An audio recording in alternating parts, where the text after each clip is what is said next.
Hello friends, तो आज मैं आपको समझाने जा रही हूँ फाइनाइट एंड इनफाइनाइट वर्ब्स, जिसमें काफ़ी बच्चे कंफ्यूज हो जाते हैं। मुझे कमेंट्स काफ़ी आए हैं इस टॉपिक के लिए।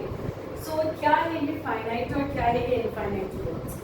दोनों ही वर्ब्स हैं, दोनों ही एक्शन वर्ब्स। क्या होता है? एक्शन वर्ब्स होता है।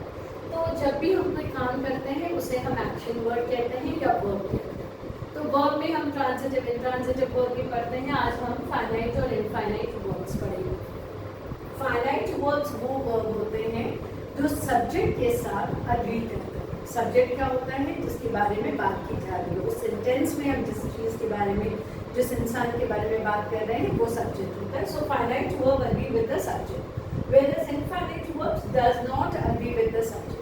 फाइनाइट वर्ब हमें बताता है कि हम किसके बारे में बात कर रहे हैं, वो उसके साथ अग्री करता है। टेंस क्या है, प्रेजेंट टेंस या पास्ट टेंस में वर्ब है, क्या नंबर पे है। वेयरएज इनफाइनाइट वर्ब्स हमें इन सब के बारे में नहीं बताता। ना finite verbs act like verbs. Finite verbs आपको वर्ब्स की तरह ही मिलेंगे सेंटेंस में, पर इनफाइनाइट वर्ब्स आपको नाउन की तरह मिल सकते हैं, एडजेक्टिव और एडवर्ब्स की तरह भी मिल सकते हैं। अब आप ये सोचेंगे ये क्या कंफ्यूजन है? कंफ्यूजन ये है कि फाइनाइट वर्ब्स जो है वो सिंपल आपको वर्ब्स की तरह ही सेंटेंस में दिखेंगे, पर जब आप इनफाइनाइट वर्ब्स देखेंगे तो देखिएगा तो वो वर्ब एक्शन वर्ब, परंतु वो वहाँ पे वर्ब की जगह पे नाउन की तरह एक्ट कर सकता है, एडजेक्टिव की तरह एक्ट कर सकता है, या फिर एडवर्ब्स की तरह एक्ट कर सकता है। जैसे फॉर एग्जांपल मैं आपको देख रही हूँ, they got home very late at night. So they got home, got जो है यहाँ पे ये वर्ब है, ये एक्शन वर्ब है, और वो अपने सब्जेक्ट दे के साथ अग्री कर रहा है। ये भी आप अच्छी तरह से देख सकते हैं। तो ये जो वर्ब है ये हो जाएगा फाइनाइट वर्ब। पर अगर मैंने आपको एक सेंटेंस दिया मैंने, जिसमें मैंने लिखा है selling is my favourite sport. So selling हम जानते हैं, सेलिंग मतलब एक काम करना, सेल करना, जो कि एक वर्ब है।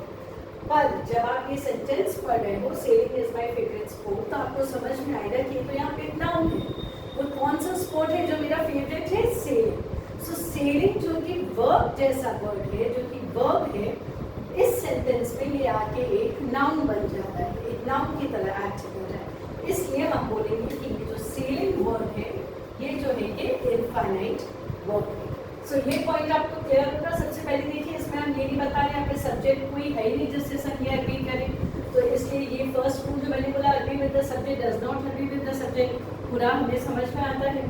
सेकेंड में acts like verb, so they got home very late. Got एक वर्ब है, वर्ब की तरह ही काम कर रहा है। परंतु sailing is my favourite sport, sailing एक वर्ब है, पर यहाँ वो नाउन की तरह एक्ट कर रहा है, इसलिए वो बन गया इनफाइनाइट वर्ब। एक और एग्जांपल मैं देती हूँ और इसके साथ मैं वीडियो को एंड करूँगी। You promised me the last ticket. So you promised, promise मतलब प्रॉमिस करना, एक काम, जो कि पास्ट टेंस में है, और फाइनाइट वर्ब हमेशा प्रेजेंट या पास्ट टेंस में ही हमें मिलता है। So you promised me the last ticket, verb है, वर्ब की तरह ही काम कर रहा है। पर जब हम कह रहे हैं the sleeping cat is brown, the sleeping cat, कैसा कैट? स्लीपिंग, यहाँ पे ये एडजेक्टिव की तरह काम कर रहा है, जबकि सेलिंग वहाँ नाउन की तरह काम कर रहा था। तो कैट, कैसा cat? Sleeping cat. So although we know that sleeping is a verb, sleeping is a verb, sleeping मतलब सोना है, काम करना, पर इस सेंटेंस में वर्ब जो है वो एडजेक्टिव की तरह काम कर रहा है, तो इसे हम कहेंगे infinite verbs. So verbs, finite verb act like verbs, infinite verbs can act like noun, verb, adjective or adverbs. I hope